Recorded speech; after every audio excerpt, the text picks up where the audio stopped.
మర్యాదగాను క్రమముగాను నడుచుకోవడానికి మా అందరి హృదయములను కూడా సిద్ధపరచమని, మనుషులుగా మమ్మల్ని అందరం మరుగుపరిచి నీ నామానికే సకల మహిమయు ఘనతయు ప్రభావములు పొందుకునమని యేసు నామములో ప్రార్థిస్తున్నాము తండ్రి, ఆమేన్.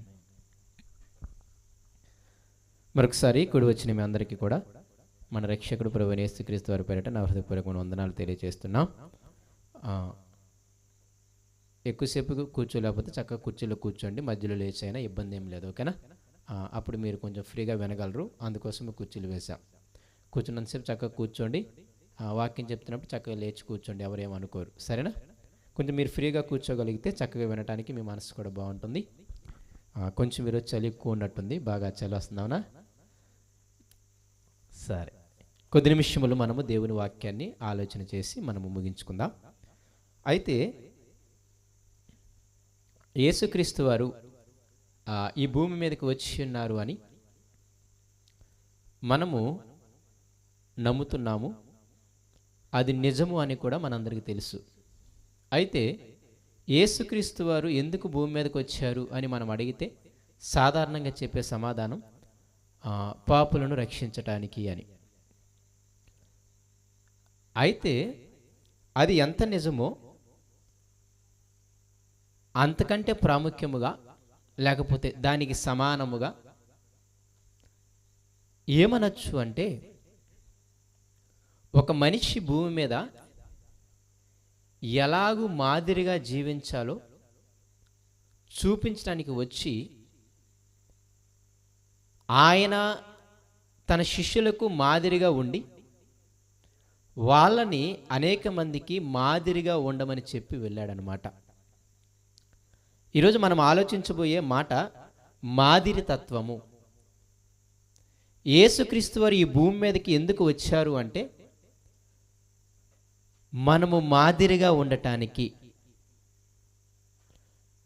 మొన్న ఇక్కడ మీటింగ్ జరిగినప్పుడు ఒక దైవదాసులు ఒక మాట అన్నారు. యేసుక్రీస్తు వారు ఒకవేళ పాపములను తీసివేయడానికే భూమి మీదకి వచ్చుంటే మన పాపాలు ఎలా తీసివేయబడ్డాయి? సిలువలో మరణించడం బట్టి. మనకి తిరిగి పరలోకం ఉంది, చనిపోయిన తర్వాత బతుకుంది అని ఎలా తెలిసింది?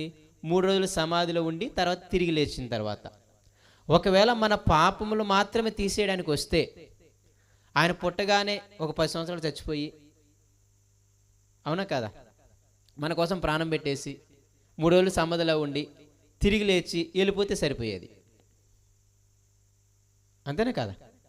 ఒకవేళ ఓన్లీ పాపములు మాత్రమే తీసేయడానికి వచ్చుంటే ఆయన మరణము ద్వారా, ఆయన రక్తము ద్వారా మన పాపాలు పోతున్నాయి అనేది ఎంత నిజమో, అలాంటప్పుడు మన పాప దోషాన్ని ఆయన ఏం చేశాడు? ఆ సిలువ మీద మోసి మనకి రావాల్సిన మరణాన్ని, ఇంతకీ మరణం మనకి ఎందుకు వచ్చింది? మన పాపాలు, మన దోషాలు, మన అతిక్రమాలను బట్టి మనకు మరణం వచ్చింది. కాబట్టి ఆ మరణాన్ని ఆయన సిలువలో మోసాడు కాబట్టి అని మనం అంటున్నాం కదా, అవునా కదా? అలాంటప్పుడు నేనేమంటాను అంటే, అలాంటప్పుడు ఒక 10 ఏళ్ళకి చనిపోవచ్చు. లేదు నేను ఇంకా ముందుకు వెళ్ళేమంటాను అంటే 30 ఏళ్ళు వచ్చిన తర్వాత ఆయన చచ్చిపోవచ్చు, అవునా కదా? కానీ 30 ఏళ్ళు వచ్చిన తర్వాత ఆయన చనిపోలేదులే. కానీ 30 ఏళ్ళ తర్వాత ఒక 12 మందిని మీరు చేసే పనులన్నీ మానేసి నన్ను వెంబడించండి అని చెప్పి 3.5 సంవత్సరములు ఆయనతో పాటు తిప్పుకొని ఇదంతా చేశాడు. ఎంతమందిని? సుమారుగా 12 మందిని. మ్యాక్సిమము యేసయ్య చనిపోయే లోపు ఆయన్ని వెంబడించిన వాళ్ళు ఎంతమంది ఉన్నారు అంటే 50 మంది పైనే ఉంటారని అంటారు. అర్థమవుతుందా? యేసయ్య చనిపోయే టయానికి, శిలువ మీద చచ్చిపోయాడు కదా, ఆ టయానికి సుమారుగా ఒక 50 మంది ఆయన వెంబడించినట్టు మనం చూస్తాం. అందులో స్త్రీలు ఉన్నారు. 7 దెయ్యాలు పట్టిన మగ్దలేని మరియా కానీ, అవునా కాదు, ఇంకా సూసన్నాని కానీ, లోకసువార్తలో కొందరు స్త్రీల పేర్లు కూడా చెప్తాడు. మీకు ముందుకెళ్ళిన తర్వాత నేను చెప్తాను. అయితే సుమారుగా ఈ యొక్క 50 మందిని, ఒక 70 మంది శిష్యులను కూడా ఏర్పరిచి ఇద్దరిద్దరు చొప్పున పల్లెటూళ్ళకి వెళ్ళమన్న సందర్భం కూడా మనం వింటాం, అవునా కదా? 70 మంది శిష్యుల్ని ఏర్పరిచి. అంటే ఈ రకంగా మనం ఆలోచించినప్పుడు సుమారు ఒక 50 మందిని అనుకోండి.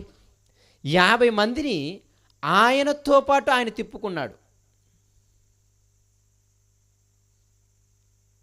ఆయన ఏ పట్టణానికి వెళితే, ఏ గ్రామానికి వెళితే సువార్త చేయడానికి వీళ్ళు కూడా ఆయనతో పాటే ఉన్నారు, ఆయనతో పాటే తిన్నారు, ఆయనతో పాటే పడుకున్నారు. దానికి మీకు ఉదాహరణ చెప్పాలంటే లూకాసు సువార్త 8వ అధ్యాయం మీకు చదివితే అది మీకు బాగా అర్థమవుతుంది. మనం ఎన్నోసార్లు చదివిన మాటే. లూకాసు సువార్త 8వ అధ్యాయము 2వ వచనము చాలా జాగ్రత్తగా నేను చదువుతాను, వినండి. మొదటి వచనం నుండి చదువుదాం. లూకాసు సువార్త 8వ అధ్యాయము 1వ వచనం. వెంటనే యేసుక్రీస్తు వారు దేవుని రాజ్య సువార్తను తెలుపుచు ప్రకటించుచు ప్రతి పట్టణములోను ప్రతి గ్రామములోను సంచారము చేయుచుండగా 12 మంది శిష్యులను, అపవిత్రాత్మలను, వ్యాధులను పోగొట్టబడిన కొందరు స్త్రీలను, అనగా 7 దెయ్యములు వదిలిపోయిన మగ్దలేనే అనబడిన మరియయు, హేరోదు యొక్క గృహ నిర్వాహకుడగు కూజా భార్యగు యోహన్నయు, సూసన్నయు యేసయ్యతో కూడా ఉండిరి.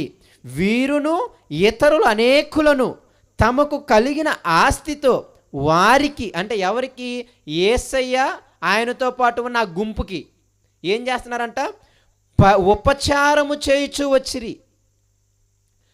అంటే ఈ మాట మనకి ఏమర్థమవుతుందంటే, యేసుక్రీస్తు వారు ప్రతి పట్టణానికి ప్రతి గ్రామానికి దేవుని సువార్తను ప్రకటించడానికి వెళ్ళినప్పుడు ఆయన ఒక్కడే వెళ్ళలేదు. ఆయనతో పాటు ఎవరు వెళ్ళారంట? 12 మంది శిష్యులు వెళ్ళారంట. ఆయనతో పాటు ఎవరు వెళ్ళారంట? అనేక మంది రోగాలను, దెయ్యాలు పట్టిన వారిని ఆయన బాగు చేశాడు కదా, వాళ్ళలో కూడా కొందరు ఆయన వెంబడించారంట. అందులో ఆమె పేరు మగ్దలేని మరియ గురించి చెప్పాడు ఆయన. ఇంకా ఆయనతో ఆగలేదు, రాజు దగ్గర పనిచేసే కొంచెం గవర్నమెంట్ ఎంప్లాయీ భార్యలు కూడా ఆయన వెంబడించారంట. ఎవరు? రాజు దగ్గర పనిచేసే ఒక ఎంప్లాయీ, ఒక గవర్నమెంట్ ఎంప్లాయీ భార్యలు కూడా ఆయన వెంబడించారంట. వెంబడించి వీళ్ళు ఏం చేశారు అంటే తమకున్న ధనముతో ఆయన వెంబడించారంట. మీకు అర్థమవుతుందా? ఈ స్త్రీలందరూ, ఆయన వెంబడించిన వారందరూ కూడా తమకు కలిగిన ధనాన్ని, ఎవరికి కలిగిన ధనం వాళ్ళు పట్టుకొని వెళ్తున్నారు. పట్టుకొని యేసయ్య ప్రతి పట్టణానికి ప్రతి గ్రామానికి దేవుని రాజ్య సువార్తను ప్రకటించడానికి వెళ్ళినప్పుడు వాళ్ళు ఏం చేస్తున్నారు తెలుసా? ఆ ప్రకటించడానికి వచ్చిన ఆ 50 మంది గుంపుకి వీళ్ళు ఉపచారం చేస్తున్నారు. దేనితో? వారు తెచ్చిన ధనముతో. అర్థమవుతుంది కదా మీకు? అంటే మరి పట్టణానికి సువార్తకి వెళ్ళినప్పుడు వాళ్ళు దేవుని ఎరగని వాళ్ళు అనుకోండి, ఎంతమందికి భోజనాలు వండి పెడతారు? 50 మందికి పెడతారా? పెట్టరు. మరి ఎలా? అందుకోసం వీళ్ళు తమ దగ్గర ధనం తీసుకెళ్లారు. కాబట్టి ఏ పట్టణానికి వెళ్ళినా, ఏ గ్రామానికి వెళ్ళినా సరుకులు ఉంటాయి. ఒక కొట్లోకి వెళ్ళారు మన భాషలో, చక్కగా వాళ్ళకి కావాల్సిందంతా కొనుక్కున్నారు, తెచ్చుకున్నారు, వాళ్ళే వండుకుంటున్నారు, సువార్త చేసుకుంటున్నారు. సో ఈ విధముగా యేసుక్రీస్తు వారు తాను బ్రతికున్నప్పుడు తన వెంట జనాంగమును తిప్పుకున్నాడు. ఇక పర్టికులర్గా 12 మంది శిష్యుల్ని మాత్రము అసలు వాళ్ళు ఏ పని చెయ్యకూడదని వాళ్ళని చేస్తున్న పనిని కూడా ఆపివేసి తనతో తిప్పుకున్నాడు. అర్థమవుతుంది కదా? ఎందుకు ఇలా తిప్పుకున్నాడు 3.5 సంవత్సరాలు? ఇది ప్రశ్న. ఆయన వెళ్ళే ప్రతి పట్టణానికి ప్రతి గ్రామానికి ఈ 12 మంది శిష్యులను, మిగతా వారిని, ప్రత్యేకంగా 12 మంది శిష్యులు, మీ జ్ఞాపకం ఉండండి. ఎందుకు? వాళ్ళు చేస్తున్న పనులు, పేతురు నువ్వు చేపలు పట్టడం మానేసి మనుషులు పడుదురా అన్నాడు. జబదేవ్ కుమారులు వలల అక్కడ ఏం చేస్తున్నారు? వలలు అల్లుతుంటే, అవునా కదా, మీరు ఆ పని వదిలేసి రండి అంటే వాళ్ళు వెంటనే విడిచిపెట్టి వచ్చేసారు. 12 మంది శిష్యులు మాత్రం పక్కాగా అన్ని పనులు మానేసి వచ్చేసారు. నేను ఇప్పుడు అంటాను, ఆ 3.5 సంవత్సరాలు వాళ్ళని ఎందుకు తిప్పుకున్నాడు ఆయనతో? ప్రతి పట్టణానికి ఎందుకు తీసుకెళ్ళాడు? ప్రతి గ్రామానికి ఎందుకు తీసుకెళ్ళాడు? వాళ్ళకి సువార్త చెబుతుంటే, వాళ్ళలో దెయ్యాలను వెళ్ళగొడుతుంటే ఈయన ఎందుకు వాళ్ళని వెంట పెట్టుకున్నాడు? ఇదిగో 12 మందిని పిలిచి వాళ్ళకి కూడా దెయ్యాలను వెళ్ళగొట్టగలిగే శక్తిని, ఇదిగో రోగాలను నయం చేసే శక్తిని ఆ 12 మందికి కూడా ఎందుకు ఇచ్చాడు? ఇదంతా అడిగితే యేసయ్యని ఒక విషయం ఆయన చెబుతాడు. ఈ 3.5 సంవత్సరాలు మిమ్మల్ని నేను ఎందుకు నాతో తిప్పుకున్నాను తెలుసా అని అడిగి, ఇక ఆయన చనిపోతాను, ఇక 2 రోజుల్లో నన్ను సిలువ వేస్తారు, నన్ను చంపి వేస్తారు అనే స్థితి యేసయ్యకి తెలిసినప్పుడు ఇక ఆయనకు అర్థమైపోయింది, ఇక నేను చచ్చిపోయే గడియ వచ్చింది, నేను ఇక వీళ్ళందరినీ విడిచిపెట్టి వెళ్ళాలి అని తనకు అర్థమైపోయింది. అర్థమైపోయినప్పుడు ఇప్పుడు ఆ 12 మంది శిష్యులని ఆయన దగ్గర కూర్చోబెట్టుకొని, ఇదిగో పస్కా పండుగ అనగా గురువారం చేశాడు, శుక్రవారం ఆయన సిలువేసేస్తారు అంటే రేపు సిలువేస్తారనగా ఈరోజు నైటు 12 మంది శిష్యులను కూర్చోబెట్టుకొని, ఇదిగో ఒక గ్రామానికి వెళ్ళండి, ఆ గ్రామంలో ఒక ఆయన ఉంటాడు, ఆయన గాడిద ఉంటుంది, ఆయన దగ్గరికి వెళ్ళి మీరు అడగండి, బోధకుడు ఏం అడుగుతున్నాడు, పస్కా పండుగ విందు సిద్ధం చేయడానికి ఒక గది అడుగుతున్నాడు అని చెప్పండి, ఆయన ఇచ్చేస్తారంటే వెళ్ళి అడుగుతారు. అలాగే గ్రామానికి వెళ్ళినప్పుడు ఆ వ్యక్తి ఏమంటాడు, ఇదిగో మా యొక్క ఇంటిపైన గది ఉంది, అక్కడ పస్కాని సిద్ధం చేసుకోండి అంటారు. అప్పుడు పస్కా సిద్ధం చేస్తున్నప్పుడు మన భాషలో చెప్పాలంటే మొట్టమొదటి బల్ల కార్యక్రమం ప్రారంభమైంది. అక్కడ ఏం జరుగుతుంది? మొట్టమొదటి బల్ల కార్యక్రమం. ఆ పస్కా భోజనాన్ని ఆయన తింటున్నప్పుడు, 12 మంది తింటున్నప్పుడు, అప్పుడు ఆయన ఏం చేశాడు, ఒక రొట్టెని ఎత్తుకొని కృతజ్ఞతాస్తుతులు చెల్లించి ఇది నా శరీరం అని ఇచ్చాడు, ద్రాక్షారసాన్ని తీసి ఇది నా రక్తం అని ఇచ్చాడు. ఫస్ట్గా బల్ల కార్యక్రమము మొదలుపెట్టింది యేసుక్రీస్తు వారు అప్పుడే. రేపు చచ్చిపోతానని ఈరోజు నైటు. అలా ఆ విందు జరుగుతున్నప్పుడు, ఆ బల్ల కార్యక్రమం జరుగుతున్నప్పుడు ఆయన వారికి ఒక కార్యం చేసి చూపించాడు. ఏ కార్యం అంటే, ఇప్పుడు యోహాను సువార్త 13వ అధ్యాయానికి రండి. మనందరికీ తెలిసిన కార్యము శిష్యుల పాదాలు కడగటం. ఏం చేయటం? అందుకే మీరు సాధారణంగా చూస్తే కొన్ని సంఘములలో సంవత్సరానికి ఒకసారి బల్ల తీసుకున్న తర్వాత ఒకరి పాదాలు ఒకరు కడగటం అనే కార్యక్రమాన్ని మీరు చూసుంటారు, అవునా కాదా? ఎప్పుడన్నా చూసారా? ఎక్కువ మేబీ చేసి ఉండరు. కొన్ని సంఘాల్లో ఇప్పటికీ కూడా సంవత్సరానికి ఒకసారి సంఘంలో ఉన్న వాళ్ళందరూ కూడా స్త్రీలందరి పాదాలు, పురుషులందరి పాదాలు, తర్వాత స్త్రీలు పురుషులు కలిసి సేవకుని పాదాలు, సేవకుడు అందరి పాదాలు కడగటము మనము చూస్తాం. ఎందుకు కడుగుతారు అంటే ఇది ఇక్కడ యేసయ్య చేసిన సందర్భం అది. ఇప్పుడు యేసయ్య ఎందుకు అలా పాదాలు కడుగుతున్నాడు? చాలా జాగ్రత్తగా ఆలోచన చేద్దాం. మీకు సందర్భం అంతా చెప్పాను, గుర్తుండాలి. మొట్టమొదటి బల్ల కార్యక్రమం. ఇక ఆయన రేపు చచ్చిపోతానగా ఈరోజు నైటు ఆయన మాట్లాడుతున్నాడు, ఆయనకి అర్థమైపోయింది నేను చచ్చిపోతాను అని. అప్పుడు ఇక నేను వెళ్ళిపోయిన తర్వాత ఈ 12 మంది శిష్యులు ఏం చేయాలో వాళ్ళకి చెబుతున్నాడు. ఇప్పుడు మీరు యోహాను సువార్త 13వ అధ్యాయానికి వద్దాం. 4వ వచనము, 13వ అధ్యాయం 4వ వచనము. భోజన పంక్తిలో నుండి లేచి యేసుక్రీస్తు వారు తన పై వస్త్రం అవతల పెట్టి ఒక తువాలు తీసుకొని నడుమునకు కట్టుకొనెను.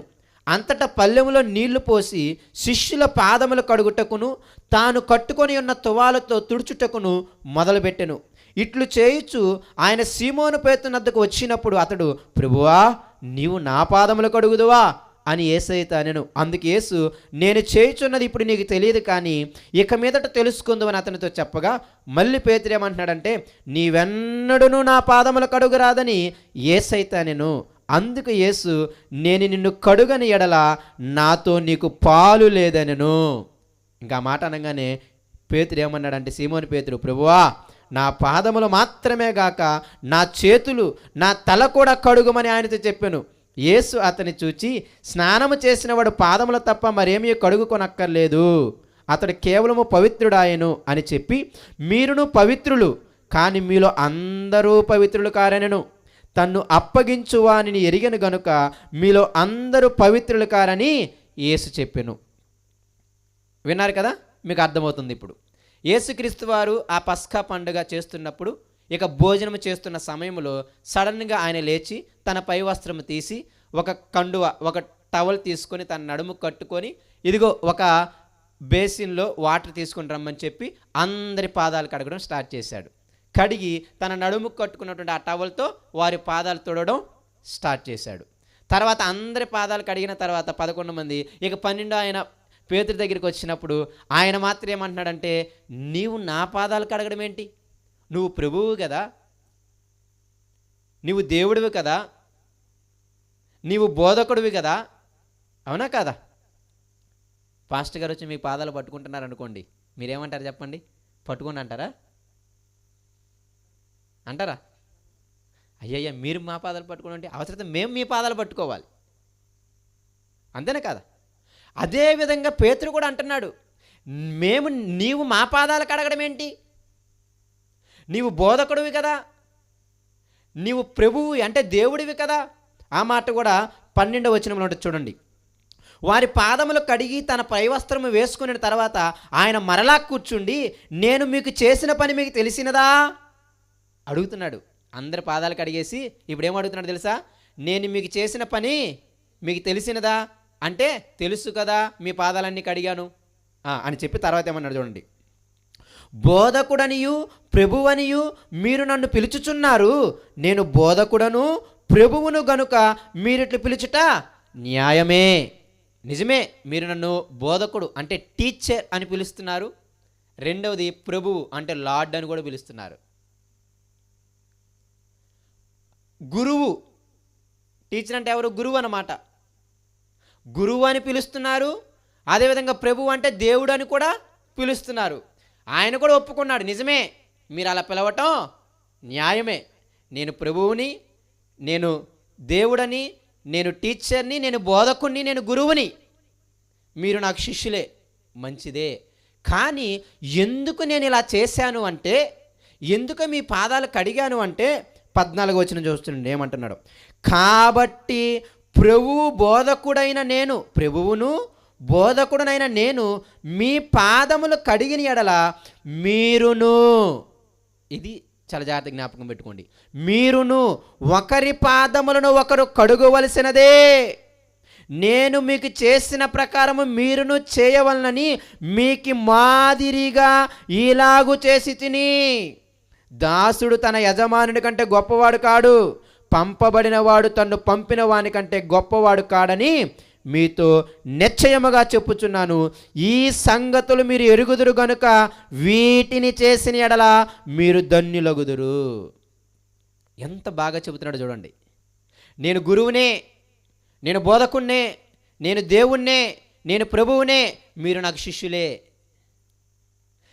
బోధకుడునైనా గురువునైనా దేవుణ్ణైనా నేనే, మీరు శిష్యులు కదా. మీ పాదాలు కడిగితే మీరేం చేయాలి చెప్పండిగా? మీ యొక్క ఒకరి పాదాలు ఒకరు మీరేం చేయాలి? కడుగుకోవాల్సిందే. దేవుణ్ణి నేనే మీ పాదాలు కడిగితే మీరు మీ తోటి వారి పాదాలు ఎందుకు కడగరు? అది ప్రశ్న, అంతేనే కదా? అయ్యా ఇదంతా ఎందుకు చేశావు అంటే, మీకు మాదిరి ఉంచిపోవటానికి. ఆయన చనిపోయే ముందు 3.5 సంవత్సరాలు శిష్యులను తనతో తిప్పుకున్న తర్వాత, ఆయనకు వెళ్ళిపోతానని తెలిసిన తర్వాత ఆయన జ్ఞాపకం చేస్తున్నాడు, ఇప్పుడు మీరు చేయాల్సిన పని ఏంటంటే, నేను మీకు మాదిరి ఉన్నాను, మీరిప్పుడు ఒకరి పాదాలను ఒకరు కడుక్కొని మీరు అనేక మందికి మాదిరిగా ఉండాలి అని ఆయన అంటున్నాడు. ఇందుకే నేను పరలోకం నుండి వచ్చింది. ఇందుకే ఆ 3.5 సంవత్సరాలు మీ పనులన్నీ మానేసుకొని, మీ యొక్క పనులన్నీ వృత్తులన్నీ మానేసుకొని నాతో తిరగమని, నాతో రమ్మని, ప్రతి పట్టణానికి ప్రతి గ్రామానికి మిమ్మల్ని తీసుకెళ్ళి ఎందుకు చేశాను అంటే, మీరు అలాగే చెయ్యాలి అని. ఈ విషయాన్ని మీరు మర్చిపోమాకండి, చిన్నది కాదు. అలాగూ చేయడాలి అని చెప్పాడు. రెండవది, అలా చేస్తేనే మీరు ధన్యులు అని కూడా అన్నాడు. అవునా కదా? నేనే చేస్తే మీరేం చేయాలి? కంపల్సరీగా చెయ్యాలి.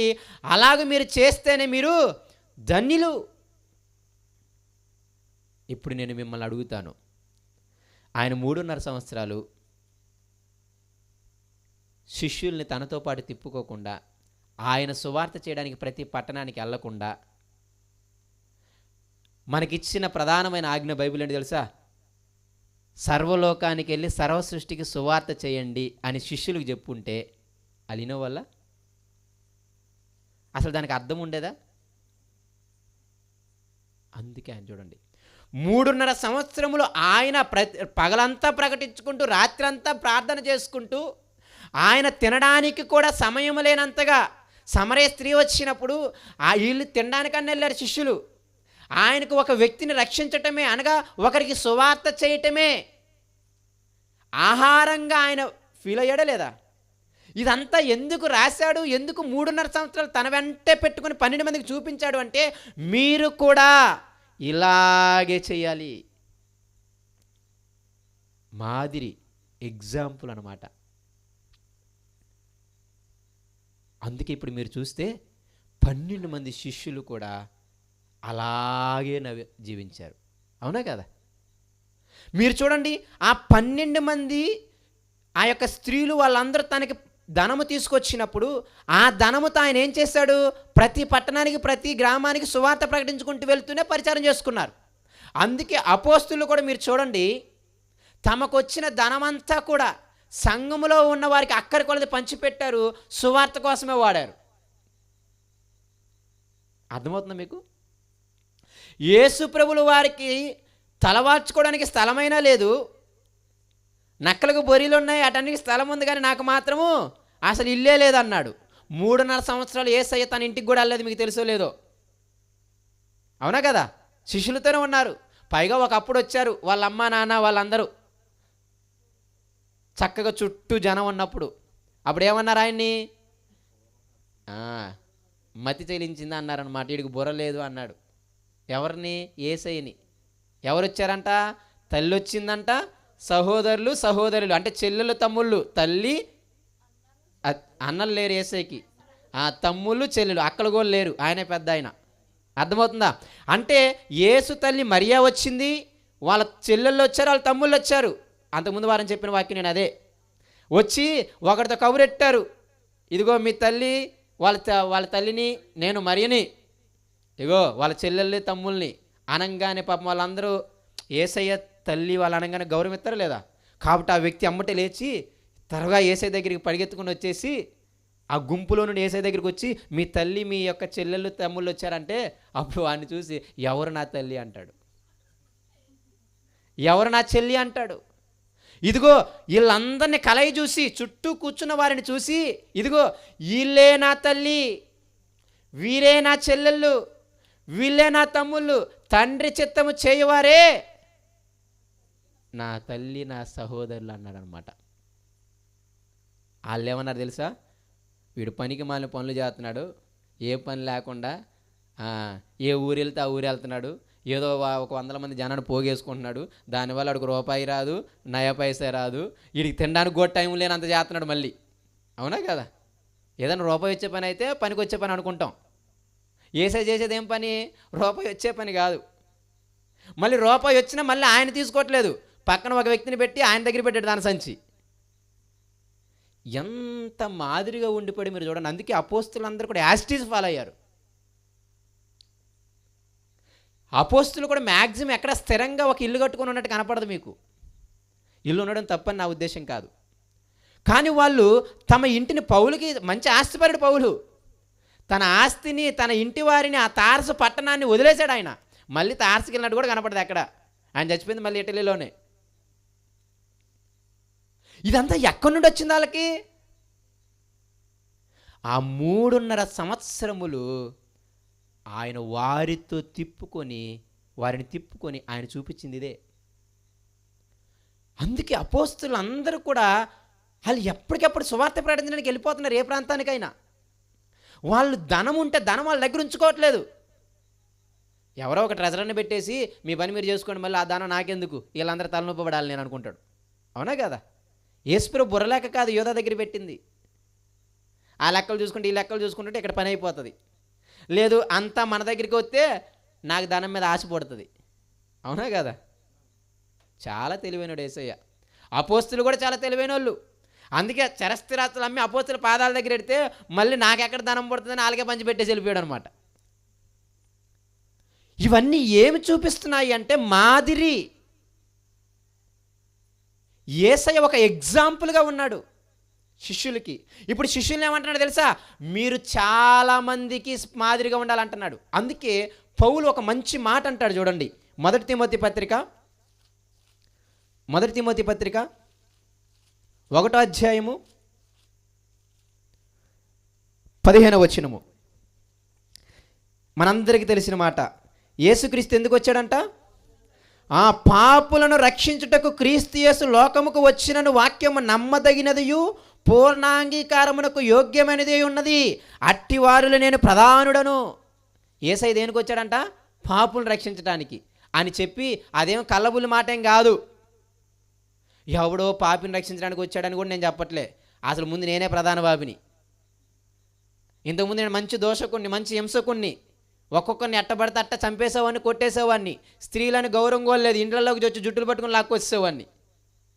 అలాంటి హింసకుణ్ణి, దోషకుణ్ణి, అలాంటి ప్రధాన పాపిని నన్నేం చేశాడు? ఆయన మార్చాడు. కాబట్టి తిమోతి, ఇక నీకు డౌట్ వద్దు, యేసయ్య ఎందుకు వచ్చాడు?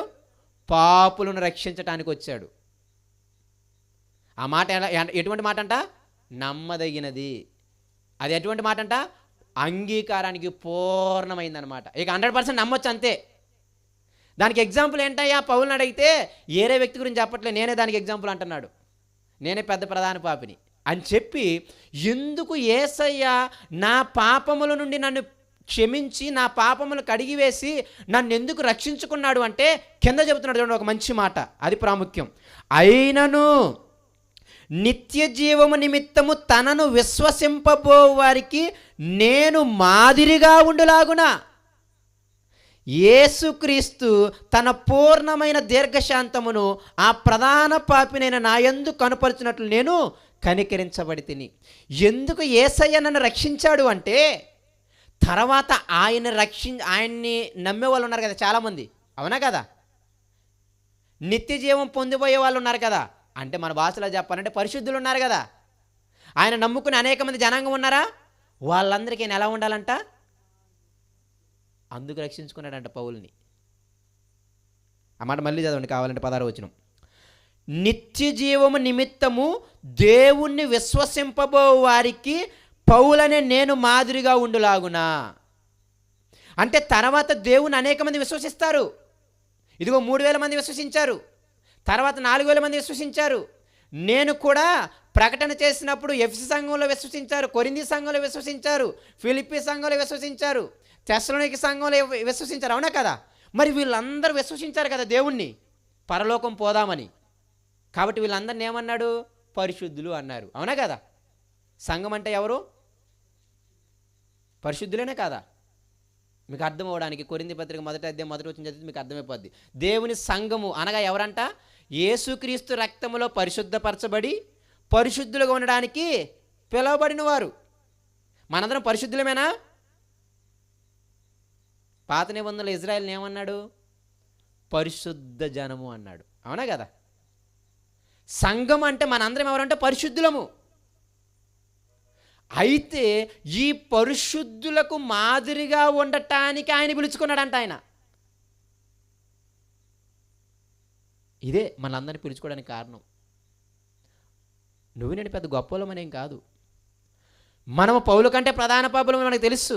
కానీ ఎందుకు నన్ను రక్షించుకున్నాడు, ఎందుకు యేసయ్య నా పాపాలు కడిగి వేశాడు తన రక్తములో అని అడిగితే ఆయన చెబుతున్న మాట ఏంటి తెలుసా? మీరు అనేక మందికి మాదిరి ఉండాలి. అందుకే 1 యోహాను పత్రిక మీకు చదివితే అర్థమైపోద్ది. నేను మీ నిమిత్తము ప్రాణం పెట్టాను, మీరేం చేయాలి? అనేక మంది సహోదరుల నిమిత్తము ప్రాణం పెట్ట బద్దులై ఉన్నాడు అంటాడు అక్కడ. బాధ్యత అది సుమా. బాధ్యత మీరితే ఏమైద్ది?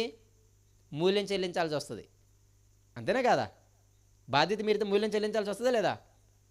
పోలీసు ఆయన వ్యక్తి బాధ్యత ఏంటిది?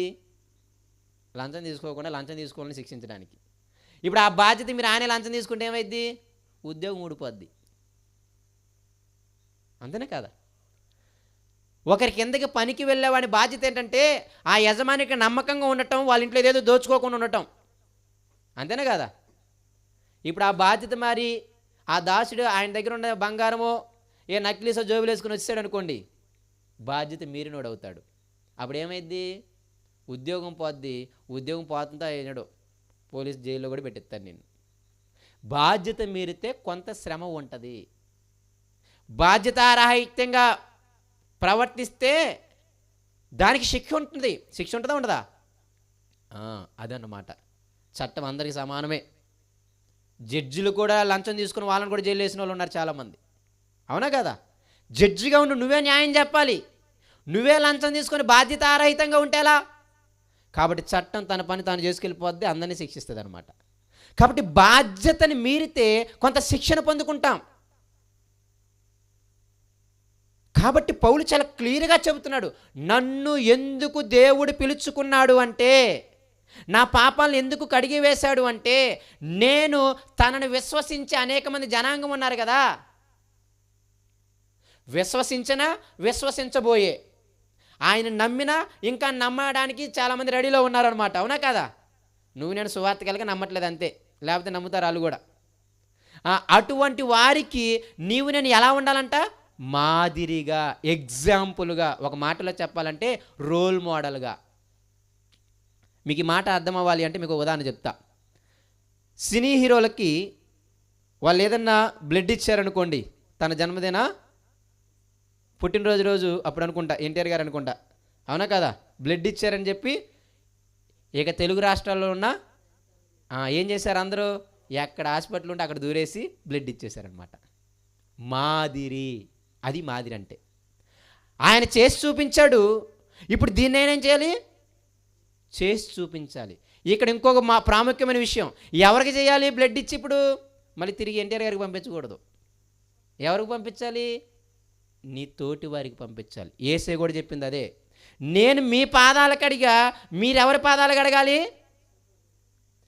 మీ సహోదరుల పాదాలు కడగాలి. మనం ఎంత తెలివైన వాళ్ళం అంటే యేసే పాదాలు కడగడానికి ముందు వెళ్ళిపోతాం. అవునా కదా? మీకు అర్థమడని చెప్తా. యేసైని ఇటు విజయాన్ని ఇద్దరు నిల్చోబెట్టామనుకుందాం, మీరు ఎవరి పాదాలు కడుగుతారు? అవునా కదా? ఈ భూమి మీద ఎవరైనా యేసైని, ఎంత పెద్ద సేవకుడైనా, లేకపోతే సేవకుని పెట్టకూడదు ఆ ప్లేస్లో. ఒక మంచి అడుక్కునే వ్యక్తిని తీసుకొచ్చి పక్కన పెట్టి, యేసైని పక్కన పెట్టి, ఎవరి పాదాలు మీరు కడుగుతారు అని అడిగితే ఎవరి పాదాలు కడుగుతారు చెప్పండి? అది భక్తి కాదు. యేసే చాలా క్లియర్గా చెప్పాడు, మీరు మీ పాదాలు కడుక్కోవాలి, లేకపోతే తిరిగి ఆయన నా పాదాలు కడగని అనేవాడు అందరినీ. అవునా కదా? అక్కడ సందర్భం లేదు. యేసే 12 మందితో పాదాలు కడిగించుకోలేదు. ఆయన చాలా నిష్టగా చెప్పే పని ఏంటంటే, మనం చాలా తెలివైన వాళ్ళం, కనపడిన దేవుడికి చాలా చేస్తాం, కనపడే సహోదరులకు మాత్రం ఒకటి కూడా చేయం. దానికోసం పిలవలేదు దేవుడు నిన్ను నన్ను. నీవు నేను మాదిరిగా ఉండాల్సింది తోటి సహోదరులకి, పరిశుద్ధులకి, విశ్వాసులకి, దేవుణ్ణి ఇంకా నమ్మబోవడానికి రెడీగా ఉన్నారు చూడు, ఆ నిత్య జీవాన్ని స్వీకరించడానికి రెడీగా ఉన్నారు చూసారా, వాళ్ళందరికీ మాదిరిగా ఉండడానికి నిన్ను నన్ను పిలుచుకున్నాడు దేవుడు.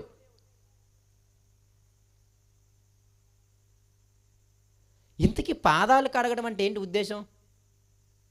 చక్కగా మినరల్ వాటర్ ఒక ట్యాంక్ తీసుకొచ్చేసి, అవునా, వైఎస్ఆర్ కాలనీ వాళ్ళందరూ ఇంటింటికి వెళ్ళి పాదాలు కడిగేద్దామా? పాదాలు కడగటం అంటే అక్కడ ఉద్దేశం ఏమిటి అంటే తగ్గించుకోవడం అని అర్థం. అంతరంగికంగా వినయం చూపించడం అని అర్థం.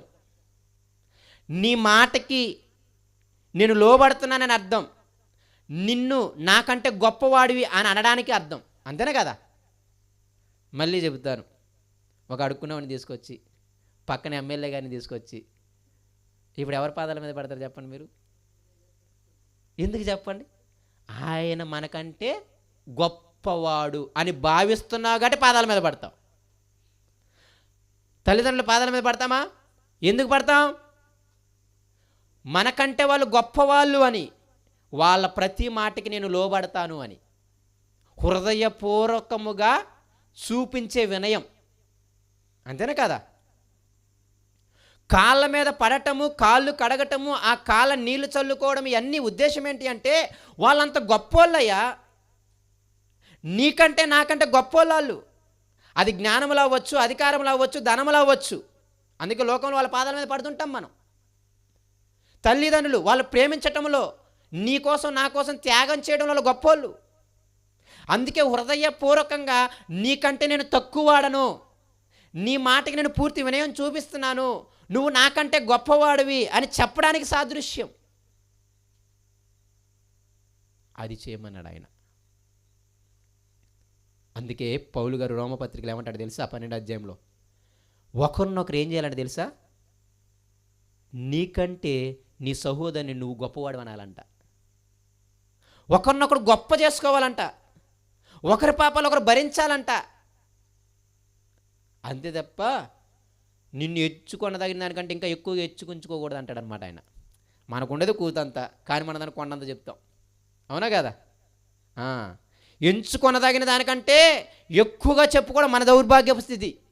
కానీ ఆయన ఏమంటాడు తెలుసా, నిన్ను ఎంచుకున్న దానికంటే తక్కువగా ఎంచుకొని తోటి వాడిని కొంచెం గొప్పని చేయ అంటున్నాడు అనమాట. అలా అనాలి. అమ్మా నువ్వు భలే ప్రార్థన చేస్తావమ్మా, నాకు అలా ప్రార్థన చేయడం రావలేదు అని గొప్ప చేయాలి. అలా అనగానే ఆమె అవునవును నేను మంచి ప్రార్థన పనులు, నీకు ప్రార్థన చేయడం రాదు, త్వరగా నేర్చుకో అని తక్కువ చేయకూడదు.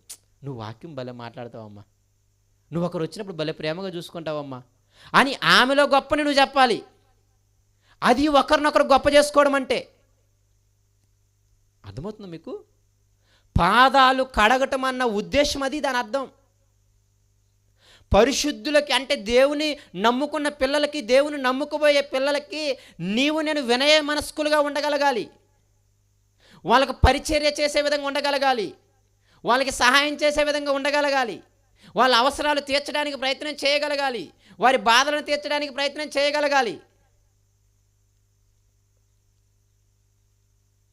ఇలా పరిశుద్ధుల పాదాలు కడగని విధవరాండ్ర స్త్రీని అసలు విధవరాండ్ర అనొద్దు అన్నాడు ఆయన. మీకు తెలుసా ఎటువంటి విధవరాండ్రికి సహాయం చేయాలి? 60 సంవత్సరాలు పైబడిన విధవరాండ్రికే సహాయం చేయమన్నాడు. 30 సంవత్సరాలు ఉండి నేను విధవరాండ్రి సహాయం చేయమంటే ఒంట్లో ఒప్పుకుంది పని చేసుకో అంటాడు యేసయ్య.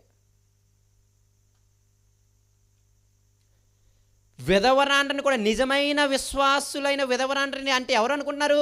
వాళ్ళకు ఒక క్వాలిఫికేషన్ ఉండాలి. చూడండి 1 తిమోతి పత్రిక, ఇక్కడ ఉన్నాం కదా 5వ అధ్యాయము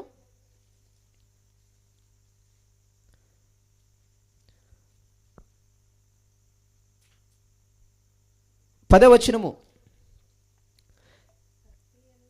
సత్క్రియలకు పేరు పొందిన విధవరాలు పిల్లలను, సత్క్రియలకు పేరు పొందిన విధవరాలు ఏం చేస్తుందంటే, మొదటిది పిల్లలను పెంచి, రెండవది పరదేశులకు ఆతిథ్యం ఇచ్చి, మూడవది పరిశుద్ధుల పాదములు కడిగి, ఏంటంట పరిశుద్ధుల పాదములు కడిగి, నాలుగవది శ్రమపడు వారికి సహాయం చేసి, ఐదవది ప్రతి సత్కార్యము చేయబూనుకునేదైతే ఆమెను విధవరాండ్ర లెక్కలో చేర్చవచ్చు, యవ్వనస్తులైన విధవరాండ్ర లెక్కలో చేర్చొద్దు. వారు క్రీస్తునికి విరోధముగా నిరంకుశులైనప్పుడు తమ మొదటి విశ్వాసం వదులుకొని తీర్పు పొందినై పెళ్ళాడగోరుదురు. మరియు వారి ఇంటింట తిరుగులాడుచు బద్ధకరాండ్రగురు మాత్రమే గాక ఆడరాని మాటలాడుచు వదరబోతులను పరుల జోలికి పోవారగును నేర్చుకొందురు. కాబట్టి యవ్వన స్త్రీలు వివాహం చేసుకుని పిల్లల్ని కానీ గృహపరిపాలన చేయాలంటాడు. అయితే ఇక్కడ ఉద్దేశం ఏంటంటే, ఎటువంటి విధవరాండ్రికి సహాయం చేయాలి, ఎటువంటి విధవరాండ్రికి సహాయం చేయకూడదు కూడా చెప్తున్నాడు ఆయన.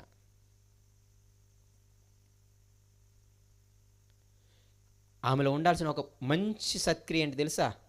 పరిశుద్ధుల పాదాలు కడగటం. పరిశుద్ధులు అంటే ఎవరు?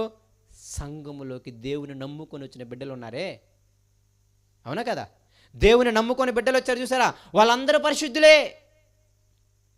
వాళ్ళందరి పట్ల ఒక మాదిరికరమైన జీవితము నువ్వు నేను కలిగి ఉండాలి.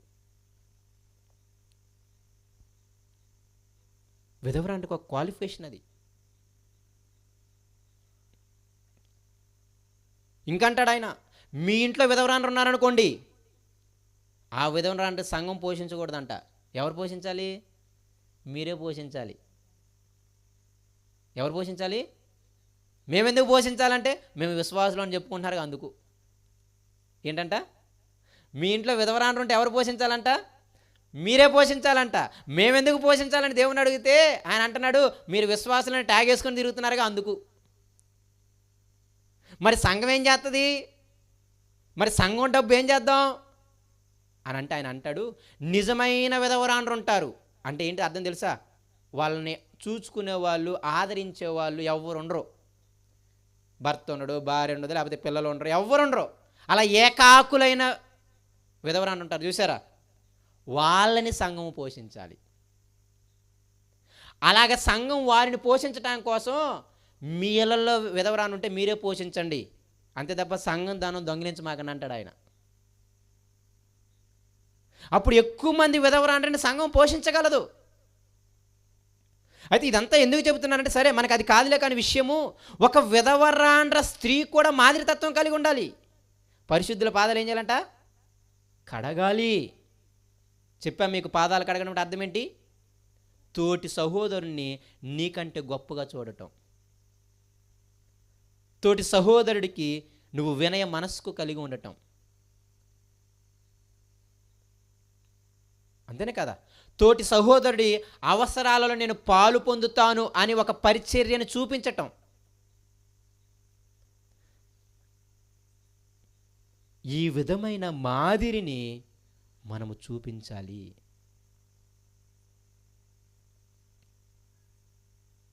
పరిశుద్ధులకు మనం మాదిరిని చూపించడానికి యేసయ్య చచ్చిపోయాడు. ఇదిగో ఆయన నమ్ముకున్న, ఆయన నమ్ముకోబోయే అనేక మంది పరిశుద్ధులకు నువ్వు నేను ఏముండాలంట? మాదిరి ఉండాలంట. ఇప్పుడు నేను అడుగుతాను, ఏ విషయంలో మీరు రోల్ మోడల్ ఉన్నారు చెప్పండి? మీ నుండి ఏ విషయం నేర్చుకోవచ్చు? పౌలుని అడిగితే ఏం చెప్తాడు తెలుసా? నేను సంఘానికి మాదిరిగా ఉన్నాను. ఏ విషయంలో తెలుసా? నా నుండి మీరు ఏం మాదిరి తీసుకోవచ్చు తెలుసా? నేను సేవకున్నై ఉండి కష్టపడి పనిచేసి మీ బంగారమునైనను వెండినని ఆశించకుండా నాతో పాటు ఉన్నవారి కోసం కూడా నేనే కష్టపడి పనిచేశాను.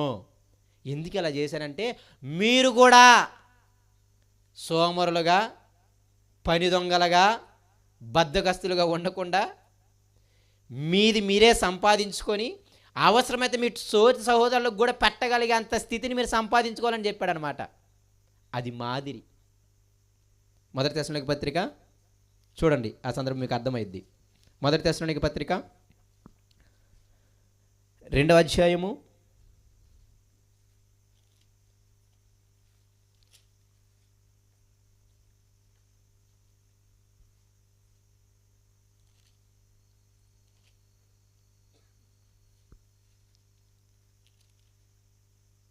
20 అపోస్తుల కార్యాలు 20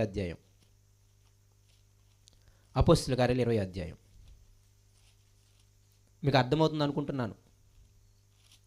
అపోస్తుల కార్యాలు 20 అధ్యాయము 33వ వచనం చూడండి. ఆ ఎఫెసు సంఘంతో అంటున్నాడు. ఆ ఎఫెసు సంఘ పెద్దలతో ఏమంటున్నాడు తెలుసా? సంఘమా, నేను ఏ విషయంలో మాదిరి తెలుసా మీ అందరికీ? చెప్పండి, ఏమంటున్నాడు? ఎవని వెండినైనను బంగారమునైనను వస్త్రములనైనను నేను ఆశింపలేదు. నా అవసరముల నిమిత్తమును నాతో ఉన్నవారి నిమిత్తమును ఈ నా చేతులు కష్టపడినవని మీకే తెలియను. మీరును ఇలాగు ప్రయాసపడి బలహీనులను సంరక్షింపవలననియు పుచ్చుకొనుట కంటే ఇచ్చుట ధన్యమనియు ప్రభువైన యేసు చెప్పిన మాటలను జ్ఞాపకము చేసుకోవాలనియు అన్ని విషయములలో నేనేం చేశానంట మీకు? అది విషయం. ఒక సేవకుడుగా ఆయన మాదిరి చూపించాడు తెలుసా? సేవకులారా, మీరేం చేయాలి తెలుసా?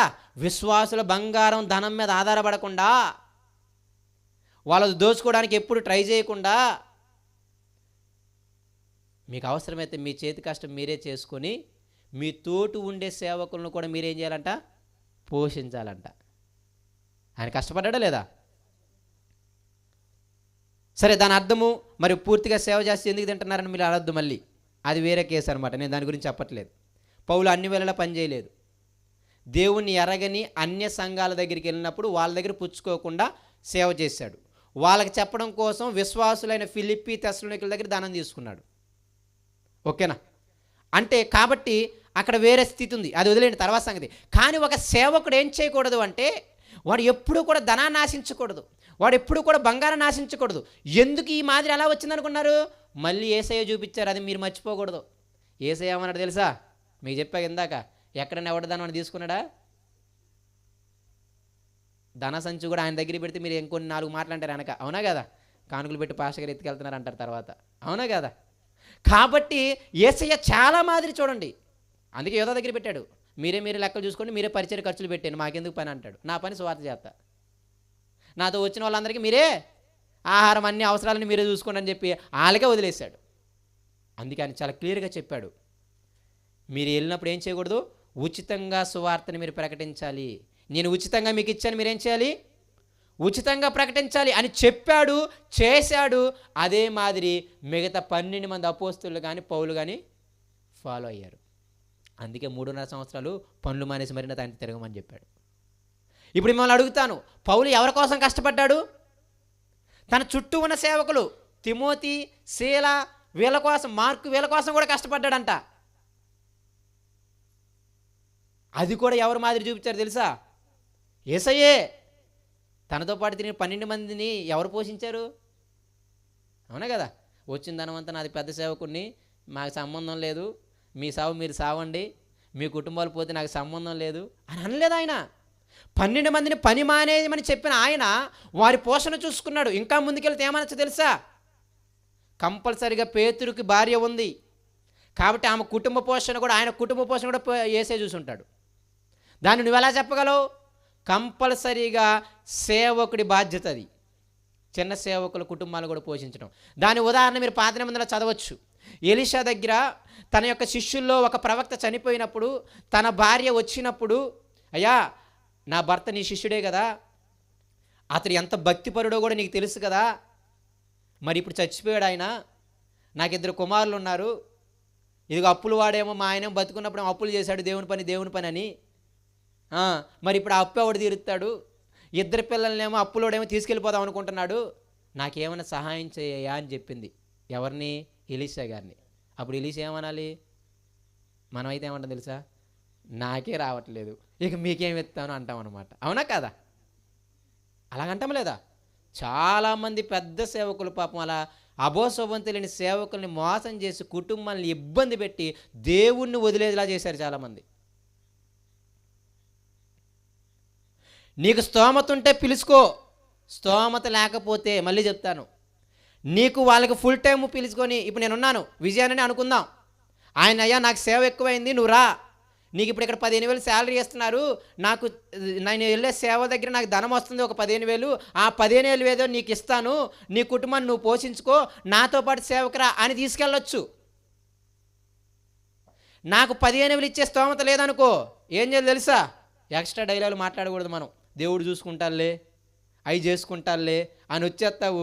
నేను బాగా వాక్యం చెప్తాను కాబట్టి అందరు నాకు ఇస్తారు, ఆయనకి ఎవరు? అవునా కదా? నేను బాగా ప్రేమగా మాట్లాడదు కాబట్టి అందరు నాకు ఇస్తారు, ఆయనకి ప్రేమగా మాట్లాడరు రాదు ఎవరెవరు ఆయనకి. చివరికి ఆయన కష్టాన్ని ఎవరు దోచుకుంటారు?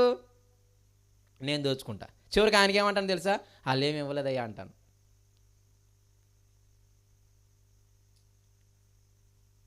చాలా రాంగువే. నీకు ఇవ్వగలిగే స్తోమత ఉంటే పిలుచుకో, ఇవ్వలేని స్తోమత లేదనుకో 8 గంటలు పని చేసుకో, నీకు ఖాళీ ఉన్న టైంలో సువార్తకి రా నాతో పాటు అనాలి, అంతే. అర్థమవుతుందా? అంతే. ఒకవేళ ఆయన ఎక్స్ట్రా డ్యూటీకి వెళ్ళి ఇంకొక 5,000 సంపాదిస్తున్నాడు అనుకో, ఆ ఎక్స్ట్రా డ్యూటీకి వెళ్ళి 5,000 నేను ఇస్తానులే, కానీ ఈ 8 గంటలు వెళ్ళి ఆ గంటలు మాత్రం మానేయి అని చెప్పి తీసుకెళ్ళి కావాలంటే. కానీ అక్కడ క్లియర్ కట్ చెప్పే విధానం ఏంటంటే నువ్వే పోషించాలి. ఎలీషా ఏమన్నాడు తెలుసా? ఏం తెలియదు పోవమ్మ అనలేదు, చక్కగా ఇంట్లో ఏముందన్నాడు, నూనె కొండ ఉందన్నది. చక్కగా ఏమన్నాడు తెలుసా? వెళ్ళి అన్ని కొండలు తీసుకొచ్చేసాయి. ఎంత కొండలో నూనె పోతుంటే ఊర్లో ఉన్న కొండలన్నీ నిండిపోయినాయి, కానీ ఈ కొండలో నేను మాత్రం అయిపోవట్లే. ఇదో విచిత్రం. అదే దేవుడు చూసే స్థితి. చక్కగా అమ్మేసేయి, వచ్చిన డబ్బుతో అప్పు తీర్చేసేయి, మిగతా డబ్బుతో ఏం చేయాలి? నువ్వు నీ పిల్లలు జాగ్రత్తగా బతుకు అన్నాడు. యేసయ్య చూపిన మాదిరి అది. తనతో సువార్త చేయడానికి వచ్చిన వాళ్ళందరికీ ఆయనే పెట్టాడు, లేకపోతే పిలిచేవాడు కాదు, మీరు నాతో పాటు వచ్చేయండి అని. అటువంటి మాదిరి ఉంది కాబట్టి పౌలు ఏమంటున్నాడు తెలుసా? నా తోటి వారి కోసం నేను కూడా కష్టపడ్డాను, నేను కూడా శ్రమ పడ్డాను, అది నా బాధ్యత, ఎందుకంటే నాతో పాటు వాళ్ళు పరిచయం చేయడానికి వస్తున్నారు. ఇప్పుడు నేను అంటాను, పౌలు ఏ విషయంలో మాదిరి? అనేక మంది మాలాంటి దైవజనులకి ఆయన మాదిరి. ఇప్పుడు నువ్వు నేను ఏ విషయంలో మాదిరి చెప్దాం చెప్పు? ఒకసారి ప్రశ్న వేసుకోండి. నువ్వు నేను ఏ విషయంలో మాదిరి ఉన్నావు? తెస్సలోనికే సంఘం ఏ విషయంలో మాదిరి ఉంది తెలుసా? గొప్ప శ్రమలలో ఉపద్రవాల్లో కూడా వాళ్ళు వాక్యాన్ని అంగీకరించి, వాళ్ళు లేమిలో కూడా, యెరూషలేములో కరువు ఉందంటే సహోదరులకి వాళ్ళు నిరుపేదలై ఉండి కూడా దాతృత్వం ఇచ్చేశారంట. అర్థమవుతుందా? తెస్సలోనికే సంఘం తర్వాత చదవండి. మొదటి తెస్సలోనికే సంఘం చదివితే మీకు తెలుస్తుంది. ఆ తెస్సలోనికే సంఘం ఏ విషయంలో మాదిరి తెలుసా? వాక్యము మోగిందంట అకయ ఆ ప్రాంతాలన్నిటిలో. ఆ కొరింథీ సంఘానికి, ఆ ఎఫెసు సంఘానికి ఎవరు మాదిరి అయ్యారంట? వీళ్ళు మాదిరి. ఏ విషయంలో మాదిరి? ఎన్ని శ్రమలు వచ్చినా, ఎన్ని బాధలు వచ్చినా, పరిశుద్ధాత్మ వలన కలుగు ఆనందముతో గొప్ప ఉపద్రవాలలో వాక్యం మీద ఆశ పెట్టుకుని బతకాలంతే. ఎన్ని శ్రమలు వచ్చినా, నీకు కొంచెం కష్టంగా అటు ఇటు ఉన్నా, నీ తోటి సహోదరుడు, యెరూషలేములో ఉన్న వాళ్ళు ఎవరో కూడా తెలియదు వాళ్ళకి, కానీ యేసయ్యను నమ్మారు, పరిశుద్ధులు అయ్యారు. కాబట్టి వాళ్ళ బాధ్యత. కాబట్టి వాళ్ళందరూ ఏం చేశారు తెలుసా? తమ ధనమునిచ్చారు. వాళ్ళు ఇచ్చారా లేదా? ఇప్పుడు అడుగుతాను, తెస్సలోనిక సంఘం ఏ విషయంలో మాదిరి? శ్రమలలో కూడా దేవుని విడిచిపెట్టలేదు, విశ్వాసాన్ని విడిచిపెట్టలేదు.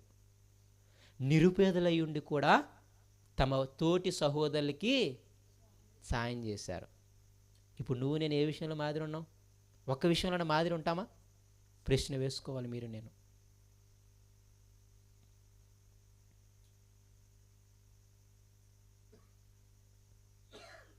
మాదిరి అనే విషయము చాలా ప్రాముఖ్యమైన విషయం.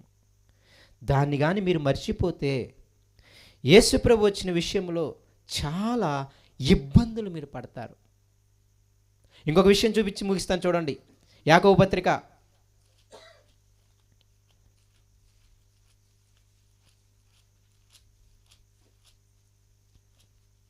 5వ అధ్యాయము 10వ వచనం చూడండి. యాకోబు పత్రిక 5వ అధ్యాయం 10వ వచనం. నా సహోదరులారా, ప్రభువు నామమును బోధించిన ప్రవక్తలను శ్రమానుభవమునకును ఓపికకును మాదిరిగా పెట్టుకొనుడి. ప్రభువును గురించిన బోధించిన ప్రవక్తలు ఉన్నారే, యెషయా ప్రవక్త, చాలామంది ప్రవక్తలు ఉన్నారా లేదా? ఏలియా, ఎలీషా, వీళ్ళందరూ ప్రవక్తలేనా? వాళ్ళందరిని చూసి దేనికి మాదిరి మనం? శ్రమలు అనుభవించటానికి. ఏం అవసరం వచ్చింది చెప్పండి ఏలియాకి? యెజబెల్ చంపుతారంటే వెళ్ళి అడవులో దాక్కోవడానికి. ఏం అవసరం వచ్చింది చెప్పండి యెషయాకి? యెషయా మంచి ధనవంతుడు, రాజు కుటుంబీకుల్లో వ్యక్తి. ఆయన యెషయా ఎవరో? మంచి రాజు కుటుంబీకుల్లో వ్యక్తి. ఆయన ఎలా చంపేశారు తెలుసా? రంపంతో కోసి చంపేశారు. 2 కాళ్ళ మధ్యలో రంపంగా చేసి 2 ముక్కలు చేసి చంపేశారు. ఎవరిని? యెషయాని.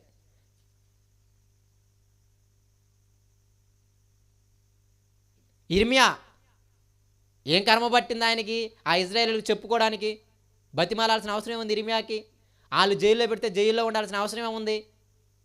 అవునా కదా? చచ్చిపోతాడు పాపం ఇర్మియా. ఆయన పేరే విలపించే ప్రవక్త. ఒక్కడండి ఆయన మాట వినకపోగా వీడు దొంగ ప్రవక్త అని చెప్పి జైల్లో చెరసాల్లో వేస్తే పాపం ఇర్మియా అంత బతికినాడు. దేవా ఏంటి నాకు ఈ పరిస్థితి అని. అవునా కదా? ఎందుకు ఇంత బాధలు? ఎందుకు వాళ్ళు ఇన్ని శ్రమలు? ఎందుకు వాళ్ళు?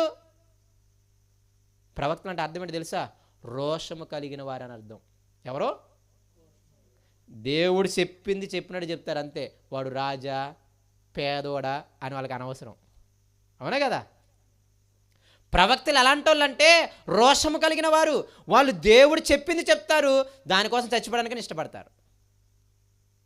దేవుడు చెప్పింది చెబుతారు, దానికోసం శ్రమను అనుభవించడానికన్నా ఇష్టపడతారు. అప్పుడప్పుడు ఓషియాని చూస్తే అనిపిస్తుంటుంది, వెళ్ళి వ్యభిచారం చేసే స్త్రీని పెళ్లి చేసుకో అన్నాడు అనమాట. ఏమన్నాడు ఓషియాని?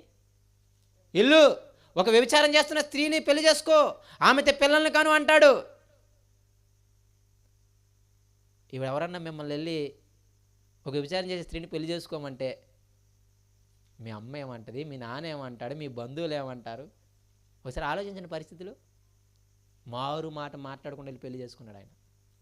సరే, దాని వృత్తాంతం ఇజ్రాయేలుకు బుద్ధి చెప్పించడానికి, వాళ్ళు వ్యభిచారులైనా సరే నేను వాళ్ళని ప్రేమిస్తున్నానని చెప్పటానికి, అది ఓకే, మంచి ఉద్దేశమే. కానీ నేను అంటాను, ఎందుకు అలా వెళ్ళాలి? హెజ్కేలు భక్తుడి గురించి చదివితే ఆశ్చర్యం అనిపిస్తుంది. 300 రోజులు ఒకే సైడే పడుకోవాలంట. ఎన్ని రోజులు? ఒకసారి మీరు ట్రై చేయండి. 360 రోజులు ఒక సైడే ఇలాగే ఎడం వైపు ఉండి పడుకోవడానికి, మళ్ళీ 360 రోజులు కుడివైపు పడుకోమంటాడు. అంత ఈజీ అనుకుంటున్నారు అలా పడుకోవడం? ఉదయానికి పట్టేస్తాయి అన్నీ. అలా 360 రోజులు ఒకే పొజిషన్లో పడుకోమన్నాడు హెజ్కేల్ని. ఈ ప్రవక్తలందరూ కూడా దేవుని కోసం బతకడానికి శ్రమను అనుభవించారు. వాళ్ళు చేసింది పాపం ఇజ్రాయేలీలు, కానీ శ్రమ వీళ్ళకి వచ్చింది. అవునా కదా? మీకు అర్థమవుతుందా? దేవుని పిల్లల కోసం శ్రమని వీళ్ళు అనుభవిస్తున్నారు. దేవుడి కోసం రోషంగా బ్రతకడం కోసం శ్రమ పెట్టినా భయపడటం లేదు. బాప్తిస్మిచ్చే యోహాను ఏమన్నాడు? రాజు, నీ తమ్ముడు భార్య నుంచుకున్న తప్పు ఇది అన్నాడు అనమాట. అంతేనే కదా? అన్నాడా లేదా? ఏమన్నాడు? ఎమ్మటే చెరసాల్లో పెట్టిచ్చేశాడు. ఆమె ఏం చేసింది? తెలివితో చంపించేసింది. తల నరికించుకున్నాడు తప్ప, అమ్మో ఆయన రాజు అది అడుక్కున్నాడికైతే తెగ చెప్పేస్తాం, నువ్వు చేసే తప్పు అని. అవునా కదా? అవునా కదా? నీకంటే నాకంటే తక్కువడైతే చెప్పేస్తాం, నీకంటే నాకంటే పెద్దోడు వస్తే ఎందుకు వచ్చిన గోళ్ళ మనకని వెళ్ళిపోతాం. ప్రవక్తలు అలాంటి వాళ్ళు కాదు. వాళ్ళు చచ్చిపోవడానికన్నా, శ్రమలు పడటానికన్నా తెగించిన వాళ్ళు. అందుకే భక్తులు ఏమన్నాడు తెలుసా? ప్రవక్తలను మీరు దేనికి మాదిరిగా పెట్టుకోవాలి? శ్రమానుభవానికి, సహించటానికి. ఈ విధంగా మీరు ఆలోచించండి ప్రియమైన దేవుని పిల్లలారా. ఎందుకు నేను ఇదంతా చెబుతున్నానంటే, యేసయ్య మనకు నేర్పించింది మాదిరిగా ఉండటం.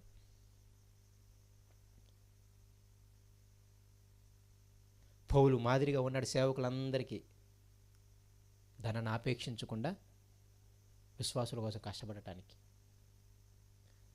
ఆదిమ సంఘాలు, ఆ తెస్సలోనికీ వీళ్ళందరూ కూడా మాదిరిగా ఉన్నారు అనేక సంఘాలకి. శ్రమల్లో కూడా, కష్టాల్లో కూడా వాక్యాన్ని, విశ్వాసాన్ని విడిచిపెట్టలేదు. నిరుపేదలయ్యుండి కూడా దాతృత్వాన్ని విడిచిపెట్టలేదు. ఇదిగో ప్రవక్తలందరూ శ్రమానుభవానికి రోషము కలిగి దేవుని మాటకి ఎక్కడ రాజీ పడలేదు. ఎంత పెద్దోడు వచ్చినా, ఎంత చిన్నోడు వచ్చినా. యేసుప్రభువుని రాజుపడ్డా? నువ్వు దేవుడు అంటే నేను చంపేస్తావన్నారు. నువ్వు అన్నట్టు అన్నాడు అంతే. నేను దేవుడినే. యేసయ్య రాజుపడి ఉంటే నేను దేవుని కాదనంటే సింపుల్గా వదిలేసేవాళ్ళు. అవునా కదా? వదిలేసేవాళ్ళ లేదా? కానీ ఆయన రాజీ పడలేదు. ఇలాగ ప్రతి ఒక్కరూ, మీరు పత్రికలన్నీ చదవండి. పౌలు ప్రతి పత్రికలు అంటాడు, నేను మీకు మాదిరి అని. నేను నీతిగా బ్రతికాను, భక్తిగా బ్రతికాను, అనింద్యంగా బ్రతికాను, మీరు మాదిరిగా ఉండాలి. వచ్చేవారం చెప్తాను. మాదిరిగా ఉన్న పౌలు తన తోటి సేవకులైన తీతుని, తిమోతిని చాలా కళాఖండిగా ఖండిస్తాడు. తిమోతి, నీ యవ్వనమును బట్టి ఎవ్వడు నిన్ను తృణీకరించకుండా నువ్వు మాటలో, ప్రవర్తనలో, విశ్వాసంలో, పవిత్రతలో అన్నిట్లో ఏముండాలంట? మాదిరి కనపరచాలంటాడనమాట. అంత ధైర్యంగా ఎలా ఆజ్ఞాపించగలిగాడు? ఆయన మాదిరిగా ఉన్నాడు కాబట్టి. నేను ఇప్పుడు మిమ్మల్ని అంటాను, ఈరోజు మనం క్రిస్మస్ సీజన్లో ఉన్నాం. యేసయ్య వచ్చింది పాపమును తీసివేయడానికి కాదని నేను అనను, కానీ తీసేసి ఏం చేద్దామని. యేసయ్యల పాదాలు కడుగుతారని మిమ్మల్ని పిలవలేదు, పరిశుద్ధుల పాదాలు కడుగుతారని పిలిచాడు. మీరు పరిచర్య చేయాల్సింది పరిశుద్ధులకి, మీ ధనాన్ని ఖర్చు పెట్టాల్సింది పరిశుద్ధులకి, మీ శరీరాన్ని శ్రమ పెట్టాల్సింది, ప్రయాసపడాల్సింది పరిశుద్ధులను ప్రేమించటానికి. వాళ్ళ దగ్గర మీరు తగ్గించుకొని ఉండాలి, వాళ్ళలో ఉన్న పాజిటివ్స్ని గొప్ప చేయాలి.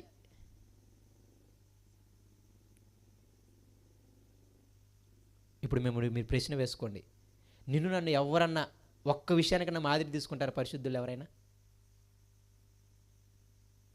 ఒకసారి ప్రశ్న వేసుకోండి, ఆలోచించండి.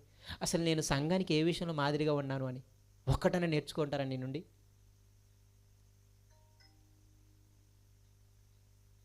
యేసయ్య సిలువ త్యాగం వ్యర్థం అన్నమాట. ఈజీ విషయం ఏమి కాదు, బాధ్యత అది. ఆయన మన కోసం చచ్చిపోయాడు, మనం ఇంకొకరి కోసం పెట్టాల్సిందే. వాళ్ళే ధన్యులు. అవునా కదా? వాళ్ళే ధన్యులు. ఆలోచించండి ప్రియమైన దేవుని పిల్లారా. పేతురు పేరు తెరవంగానే, పౌలు పేరు తెరవంగానే, అపోస్తుల పేర్లు తెరవంగానే, తీతు పేరు తలంచంగానే మనకు ఒక్కొక్క విషయాల్లో మాదిరిగా వచ్చేస్తారు వాళ్ళు. అవునా కదా? యోబుని గురించి తలవంగానే అందరూ గుక్క తిప్పుకోకుండా చెప్తారు శ్రమలకు మాదిరి అని. మరి నీ పేరు నా పేరు తెరవంగానే మన తోటి సహోదరులు ఏ విషయంలో మాదిరిగా చెప్తారు చూడండి. ఎవరన్నా అన్నారా? అక్క నిన్ను చూసి తోటి వ్యక్తిని ప్రేమించడం ఎలాగ నేర్చుకున్నాను, అక్క నిన్ను చూసి అసలు ఎంత మంచిగా ప్రార్థన చేయాలని నేర్చుకున్నాను, అన్నా నిన్ను చూసి తోటి సహోదరుని ఎలా ప్రోత్సహించాలో నేర్చుకున్నాను అన్న నిన్ను చూసి అసలు ఇతరుడికి సహాయం ఎలా చేయాలో నేర్చుకున్నాను. నిన్ను చూసి ఒక మందిరములో ఎంత క్రమముగా మర్యాదగా నడవాలో నేర్చుకున్నాను అని ఎవరైనా ఒక్కరైనా మనకి చెప్పారా? మనం ఎవరికైనా నిజంగా ఒక ఎగ్జాంపుల్గా, ఒక రోల్ మోడల్గా, ఒక మాదిరిగా ఎవరికైనా ఉండగలుగుతున్నామా? అలా లేకపోతే అది మన జీవితాలకు ఎంతో నష్టం. యేసే వచ్చింది అదే, పగడ్బాలు వద్దు, మేము దేవుడికి చేస్తామని. దేవుడే చెప్పాడు పరిశుద్ధులకు చేయమని. అవునా కదా? 12 మంది పాదాలు కడిగి నా పాదాలు కడగనని లేదు, నెక్స్ట్ మీరు మీ పాదాలు కడుక్కోండి అన్నాడు. కాబట్టి చాలా జాగ్రత్తగా గమనించండి ఆ మాదిరి తత్వాన్ని. ఒక్క విషయంలో మన తోటి సహోదరులు మనలో చూసి నేర్చుకోగలగాలి.